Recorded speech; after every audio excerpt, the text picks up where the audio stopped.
Nëse Hashim tha që dënohet, çdo gjak i derdhur në Kosovë shkon dëm.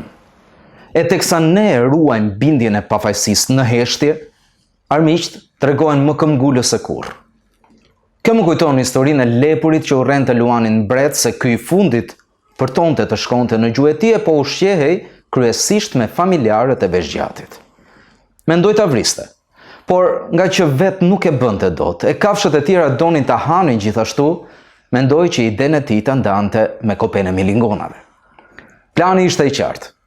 Milingonat, kur ta gjenin të pambrojtur Luanin, do i vërsuleshin e tinëzisht do e kafshonin derisa të ngorte. Ato pranuan, dhe teksa Luani po flinte me familjen e tij në lisin hierënd, shkuan drejt tij, i pushtuan të gjithë trupin e u përqendruan tek syt që ta verbonin sapo t'i hapte ato.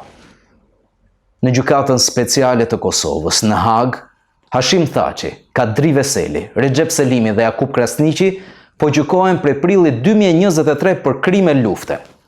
Serbët janë investuar me dëshmitar e dëshmi të vërteta ajo që t'i mbyllin përjet atje, por e vërteta është në anën tonë dhe liria nuk gjykohet. Luani u zgjuaj të merruar dhe sa hapi syt të kuptonte ku ishte, ato synuan ta kafshonin.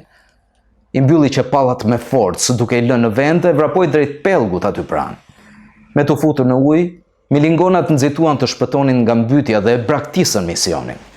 Luani bëri edhe 2-3 zhytje të vrullshme, pastaj doli në breg, ku i dha një të shkundur të fortë trupit për t'i larguar nga gëzofi i tij të gjitha insektet.